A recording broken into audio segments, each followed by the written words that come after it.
والسلام على من لا نبي بعده اما بعد فاعوذ بالله من الشيطان الرجيم بسم الله الرحمن الرحيم ود كثير من اهل الكتاب لو يردونكم من بعد ايمانكم كفارا حسدا من عند انفسهم من بعد ما تبين لهم الحق فاعفوا واصفحوا حتى يأتي الله بأمره إن الله على كل شيء قدیر۔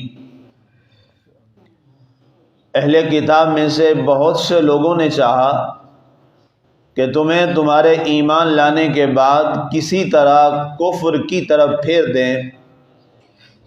یہ حسد ہے ان کے نفسوں کا، بعد اس کے کہ حق ان کے لیے خوب واضح ہو گیا تو معاف کر دیجئے اور درگزر کیجئے یہاں تک کہ اللہ تعالیٰ اپنا حکم لے آئے، بے شک اللہ تعالیٰ ہر چیز پر قدرت رکھنے والا ہے۔ سامعین، آج ہماری سورہ البقرہ کی آیہ مبارکہ نمبر 109 کی تلاوت و ترجمہ کا شرف نصیب ہوا۔ سامعین، اس آیہ مبارکہ کا شان نزول یہ ہے کہ غزوہ احد میں جو ایک مسلمانوں کو پہلی بار ایک ظاہری طور پہ شکست سے دوچار ہونا پڑا، تو اس کے بعد یہ یہودیوں نے اس کو بہت زیادہ پروپیگیٹ کیا۔ ان میں سے دو یہودیوں جن کا نام ملتا ہے فخاذ بن عزورہ اور زید بن قیس،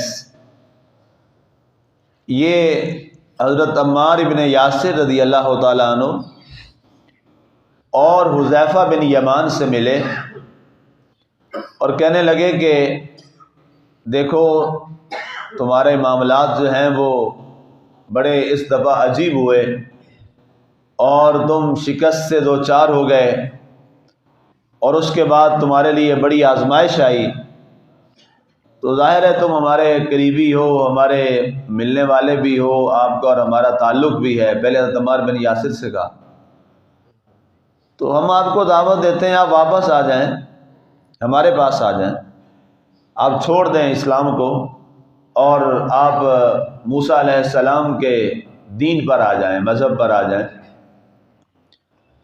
اور یہی بات حضرت حذیفہ بن یمان رضی اللہ تعالی عنہ سے انہوں نے کی، فخاذ بن عزورہ اور زید بن قیس نے۔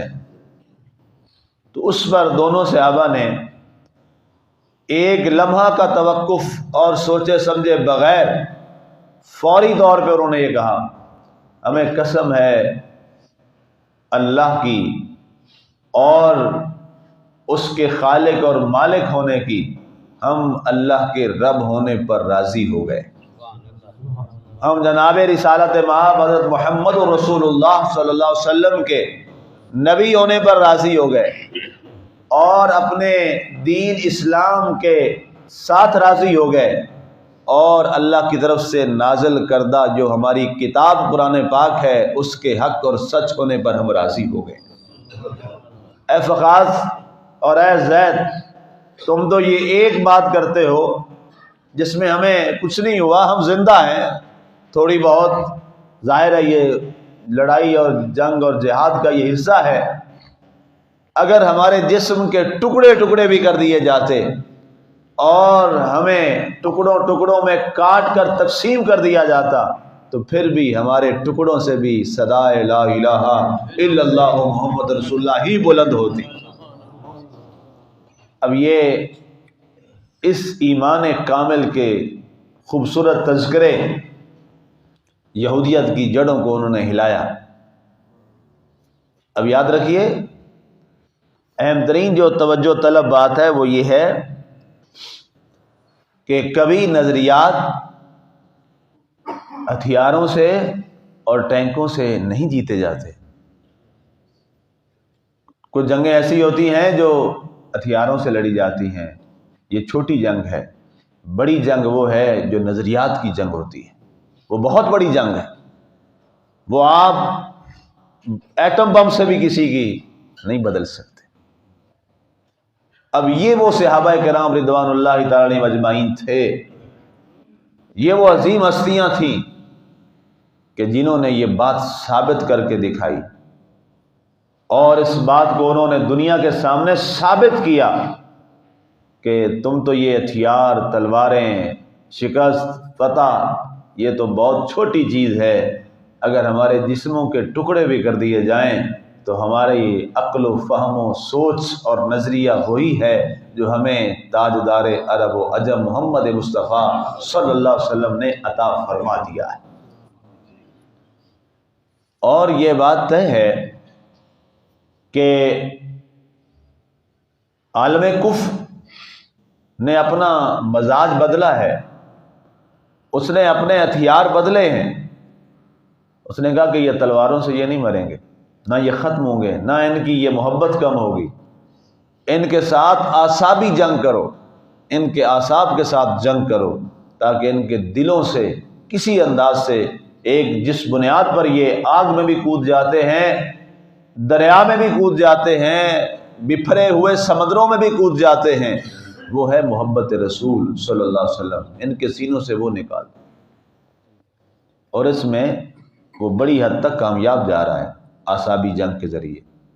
یہ جو آپ کا سوشل میڈیا، یہ کیا ہے؟ یہ آپ تو سمجھیں یہ سہولیات ہیں، یہ سہولیات نہیں ہیں۔ آپ کو کیوں کوئی فری میں سہولیات دے گا؟ یہ جنگ ہے جس جنگ کا ہم حصہ دن بدن بنتے جا رہے ہیں، اور ہماری نسل نو کس انداز میں شکست خوردہ ہوتی چلی جا رہی۔ آپ اندازہ کیجئے، آپ جائیے کبھی دیکھیے ان حالات کو۔ علامہ اقبال رحمۃ اللہ تعالیٰ علیہ نے بہت پہلے یہ بات کی تھی، حالانکہ تب ہمارے حالات بہت اچھے تھے، تب ہمارے حالات بہت اچھے تھے۔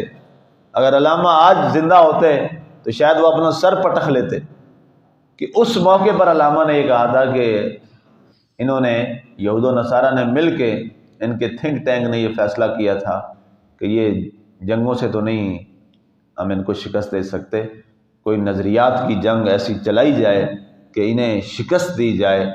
تو انہوں نے کہا کہ ان کا ایک ہی حل ہے، کسی طرح ان کے سینوں سے محبت رسول نکال دو، بس یہ خود بخود گھر بیٹھے یہ ہار جائیں گے، تمہیں ہتھیار اٹھانے کی ضرورت بھی نہیں پڑے گی، یہ اپنے اپنے گھروں میں شکست خوردہ ہو جائیں گے۔ علامہ نے کہا یہ فاقہ کش کہتے ہیں بھوکے پیاسے، کہتے ہیں یہ بھوکے پھر بھی بڑے لڑتے ہیں، یہ فاقہ کش جو موت سے ڈرتا نہیں ذرا، روح محمد اس کے بدن سے نکال دو۔ فکر عرب، وہ جو عرب کا فکر تھا، جو غار حرا سے چلا تھا، جو مکہ مکرمہ سے چلا تھا، جو مدینہ طیبہ میں پھیلا تھا، وہ فکر عرب۔ فکر عرب کو دے کر فرنگی تخیلات اسلام کو حجاز و یمن سے نکال دو۔ فرنگی انگریز کے تخیلات جو ہیں ان کے، وہ ان سے فکر عرب نکالو، وہ حرمین کی فکر اور سوچ ان کے ذہنوں سے نکال دو، اور فرنگی تخیلات ان کے ذہنوں میں ڈال دو، اس کے بعد پھر کیا ہوگا؟ خود بخود اسلام حجاز و یمن سے نکل جائے گا۔ اور آج اس میں وہ بہت حد تک کامیاب ہوئے، بہت حد تک وہ کامیاب ہوئے ہیں۔ اب فکر عرب ہمیں کہاں نظر آتا ہے؟ اب ہر طرف فرنگی تخیلات ہیں، ہر طرف فرنگی تخیلات ہیں، ہماری سوچوں پر، ہمارے نظام تعلیم پر، ہماری تمام چیزوں پر ان کا تسلط ہے۔ ہم آئے دن بڑی خوشی مناتے ہیں، آج فلاں ملک نے ہمیں تعلیم کی مد میں اتنی ایڈ دے دی، ہم بڑا جشن مناتے ہیں، لیکن ساتھ وہ پتہ کیا کہتے ہیں کہ ساتھ یہ چیز آپ نے پڑھانی ہے اور یہ چیز نکال دیں۔ ایک وقت تھا ہمیں وہ ہمارے جو بڑے سورما تھے ان کا ذکر ہماری کتابوں میں ہوتا تھا، ہم کتابوں میں پڑھتے تھے۔ پرانے لوگوں کو یاد ہوگا جی، وہ ہمارے جو 5ویں 6ٹھی 8ویں 10ویں تک اس میں باقاعدہ پورے چیپٹر ہوتے تھے۔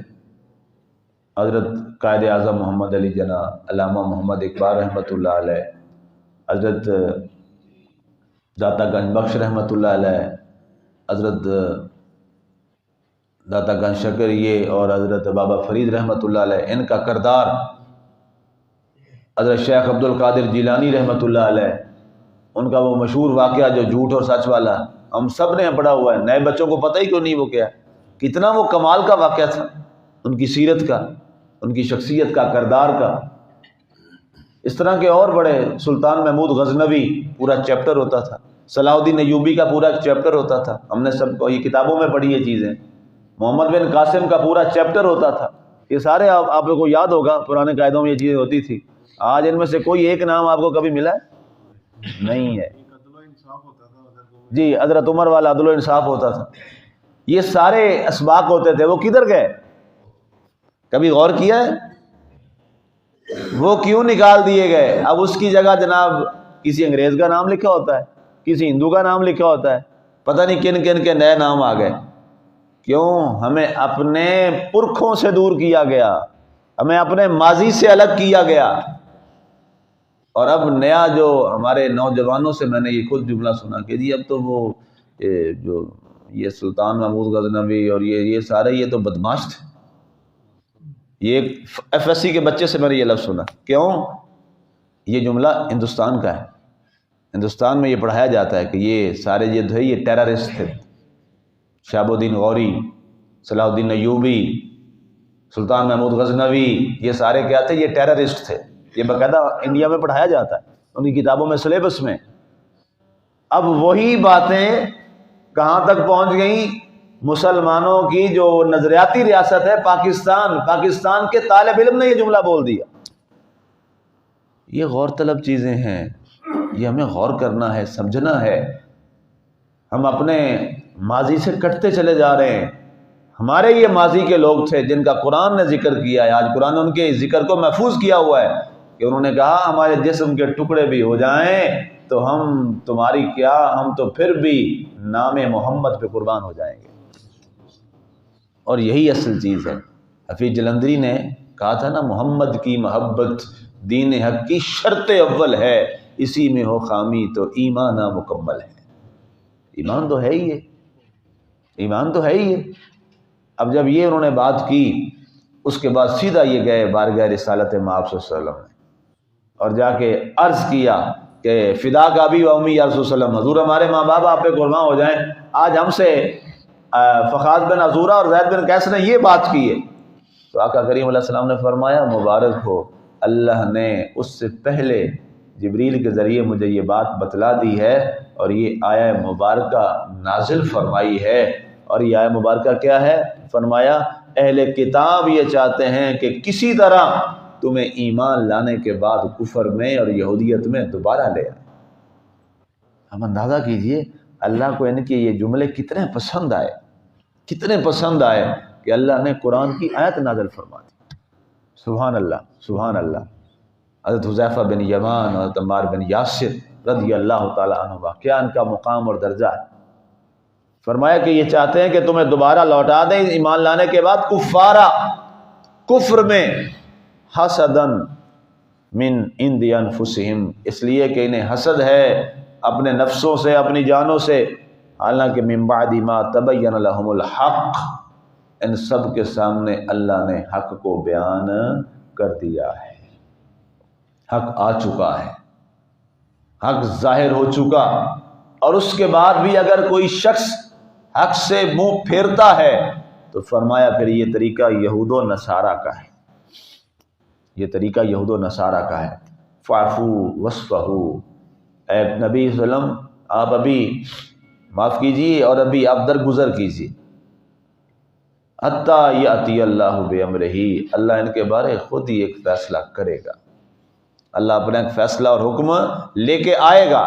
اور پھر وہ فیصلے اور حکم آئے کہ وہ یہودی جو پورے مدینہ منورہ پر قابض تھے، وہ دن بھی اللہ نے دکھایا کہ وہاں ایک یہودی بھی موجود نہیں تھا۔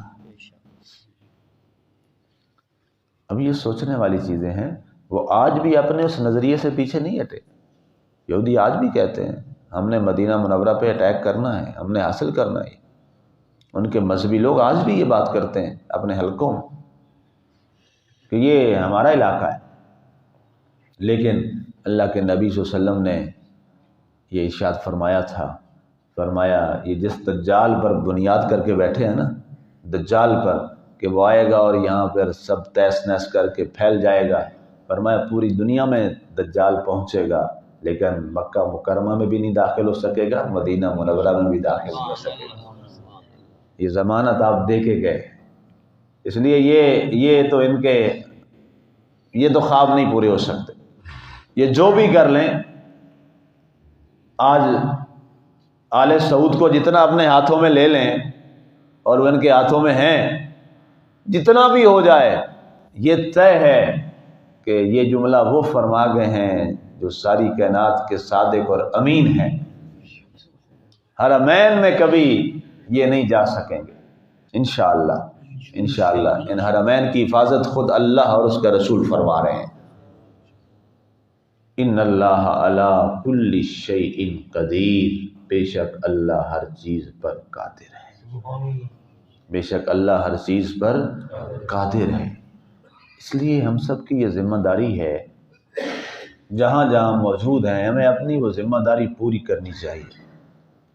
ہم سارے ذمہ دار ہیں، گھر کا جو سربراہ ہوتا ہے اللہ کے نبی صلی اللہ علیہ وسلم کے مطابق وہ ذمہ دار ہے، والدین ذمہ دار ہیں، استاد ذمہ دار ہے، پیش امام جو ہے وہ ذمہ دار ہے، ریاست کا سربراہ ذمہ دار ہے، کرسی عدالت پہ بیٹھنے والا ذمہ دار ہے۔ یہ سب کی ہماری یہ ذمہ داری ہے جو اللہ رسول نے ہم سب پہ اپنے اپنے منصب کے حساب سے ڈالی ہے۔ ہم نے اپنی نسل نو کے اندر یہ ہمارے جو اسلاف اور ہمارے پرخ تھے جنہوں نے محبت رسول کو یوں زندہ رکھا ہوا تھا، ہم نے اس ورثے کو آگے منتقل کرنا ہے، اور وہ تبھی ہوگا جب وہ ورثہ ہمارے پاس بھی ہوگا۔ اگر ہمارے پاس ہی وہ ورثہ نہ ہو تو آگے کیسے منتقل ہوگا؟ اگر باپ سچ نہ بولے، کہے بیٹا سچ بولنا، تو اولاد تو سچ نہیں بولے گی۔ باپ اگر اخلاق نبوی کو نہ اپنائے اور اولاد سے کہے کہ بیٹا تو اخلاق نبوی پہ چل، تو نہیں چلے گی۔ گھر میں ماڈل جو ہے نا وہ پہلے خود بننا پڑے گا، اور ہمیں کوشش کرنی چاہیے اس پر، ہمیں اس پر پورا زور اور توجہ دینی چاہیے۔ اور آج یہ جو ایک نیا نظام ہمارے ہاں چل رہا ہے، جی ہر ایک کی جی میری پرسنل لائف ہے، پرسنل لائف ہے، اس کے تحت ہماری اولادیں ہم سے دور ہوتی جا رہی ہیں اور ہم ان سے دور ہوتے جا رہے ہیں۔ ایسا نہیں ہے، باپ اور بیٹے کی اور بیٹی کی پرسنل الگ لائف کوئی نہیں ہوتی، بیٹے اور بیٹی کی وہی لائف ہوتی ہے جو باپ کے تحت ہوتی ہے۔ آج یہ نظام بھی ویسٹ کا ہے، وہاں یہ سسٹم ہے کہ بس جب بڑے ہو گئے تو باپ پر ٹھیک ہے، ایز اے فیملی ممبر ہے، اس کے سوا کچھ نہیں ہے۔ لیکن آپ کو اور میرا دین یہ کہتا ہے کہ اللہ کے نبی صلی اللہ علیہ وسلم نے کیا فرمایا؟ فرمایا تو اور تیرا مال، تیرا سب کچھ کس کا ہے؟ تیرے باپ کا ہے۔ اس لیے یہ بڑا حساس معاملہ ہے، یہ کوئی طوطا مینا کی کہانیاں نہیں ہے جو میں آپ کو سناتا ہوں، یہ وہ چیزیں ہیں جو سارا دن میں دیکھتا ہوں۔ یہ حالات ہمیں آنکھیں کھول کے رکھنا ہے۔ میں بالکل اس امام اور عالم کا قائل نہیں ہوں جو صرف مسجد تک بیٹھا رہے، مسجد تک بیٹھا رہے، بس مسجد میں ٹک نہیں۔ مسجد میں کتنے لوگ آتے ہیں اور کتنے ٹائم کے لیے آتے ہیں؟ 5 وقت کا کتنا ٹائم بنتا ہے؟ گھنٹہ ڈیڑھ، تو باقی کدھر ہے؟ 23 گھنٹے 22 گھنٹے باقی مخلوق کدھر ہے؟ وہ مسجد میں تو جس نے آنا ہے وضو کر کے ہی آنا ہے، مسجد میں جس نے آنا ہے کوئی سیدھا پترا ہو کے ہی آنا ہے۔ اصل تو باہر دیکھنے کی ضرورت ہے، وہاں دیکھیں، وہاں آنکھیں کھول کے ہم نظر رکھیں۔ جائیں میں خانے میں بھی، میں خانوں کے پاس بھی، وہاں جا بھی تبلیغ کرنی کہ نہیں کرنی؟ وہاں جا کے ضروری ہے، زیادہ تبلیغ ہے اور اس پہ زیادہ توجہ ہونی چاہیے۔ وہاں جائیں اور ان کو طریقے سے سمجھائیں، جہاں بدکاری ہو رہی ہو وہاں بھی پہنچیں، وہاں ضرور جانا چاہیے، ان کو بھی واپس لائیں۔ آپ کو جو رنگ اپنانا پڑے اپنائیں، ہمارے بزرگوں کا یہی طریقہ تھا۔ اس پر میں نے الحمدللہ بہت پڑھا صحابہ کرام رضوان اللہ تعالیٰ علیہم اجمعین کو، وہ تو میخانوں تک جاتے تھے، لوگوں نے یہاں تک کہتے یہ شراب خانے میں جا رہا ہے، کہا یہ بات برداشت کر لو، وہاں میخانے میں جا کے بھی ان کو توبہ طیب کروائیں گے۔ 2-3 صاحبان سے میں نے یہ بات کی، یہ لوگ کیا کہیں گے؟ میں کہا ساری عمر یہی دیکھنا لوگ کیا کہیں گے، یہ نہ سوچنا اللہ کیا کہے گا۔ لوگ کیا کہیں گے؟ لوگوں نے تو نبی صلی اللہ علیہ وسلم کو نہیں چھوڑا، لوگوں نے کبھی چھوڑا تو وسلم کو؟ اللہ کو چھوڑا ہے۔ تو پھر میں کہا ساری زندگی یہی سوچتے رہنا اور پھر اسی ناقص تبلیغ پر رہنا۔ ہمیں توجہ اس بات پر ضرور دینی چاہیے، جہاں جہاں موقع ملے، جہاں جہاں موقع ملے اللہ اور اس کے رسول کا پیغام ضرور پہنچائیے۔ اور ہم سارے مل کر ہم سب نے اس نظریے کو زندہ کرنا ہے۔ اور سچی بات یہ ہے کہ ہم مسلمانوں کی مسجدیں اب معبد بن گئی ہیں، معبد، مسجدیں نہیں رہیں، معبد۔ معبد کیا ہوتا ہے؟ جہاں صرف آ کر سجدہ کیا جائے، جیسے یہ عیسائیوں اور یہودیوں کی ہوتی۔ معبد ایک وقت تھا مسجد مسلمان کا سب سے بڑا مرکز تھا، اور جب تک رہا مسلمان کامیاب رہے۔ فیصلے مسجد میں ہوتے تھے، نکاح مسجد میں ہوتے تھے، غم مسجد میں منائے جاتے تھے، جو بھی خوشی غمی معیشت کی بات مسجد میں ہوتی تھی، حتیٰ کہ لشکروں کی تعیناتی مسجد میں ہوتی تھی۔ عساکر، پورا سسٹم تھا، نظام تھا۔ غریب کو کھانا مسجد میں کھلایا جاتا تھا، مفقود الحال کی مدد یہاں کی جاتی تھی۔ گویا ایک کمیونٹی سینٹر تھا مسجد۔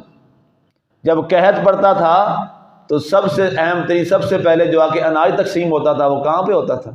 مسجد میں ہوتا تھا۔ اور اب مسجد کیا ہے؟ کبھی مسلمانوں کی مسجد بند ہوئی تھی؟ میں نے نہیں پڑھا۔ آج جس مسجد میں جاؤ، اذان جماعت کے بعد آدھے گھنٹے کے بعد جناب مسجد آپ کو کھلی نظر آئے تو بات ہوئی نا جی، لاک ہے۔ آرڈر تو آیا ہے، آرڈر تو اللہ نے کیا نا، اللہ یہی تو اوپر سے آرڈر غلط ہے نا جی۔ یہ چیزیں سوچنے والی ہیں، ہم اصل مقصد سے ہٹ گئے ہیں۔ اب آپ بتائیں، یہ ہماری اتنی بڑی مسجد ہے، میں اپنے گھر سے بات کر لیتے ہیں، یہاں آپ سوائے سجدہ کرنے کے اور کرنے یہاں کیا آتے ہیں؟ کبھی آئے آپ؟ یہ بھی ہم بیٹھ جاتے ہیں، یہ بھی نہ بیٹھیں تو وغیرہ، یہ بھی کہانی ختم۔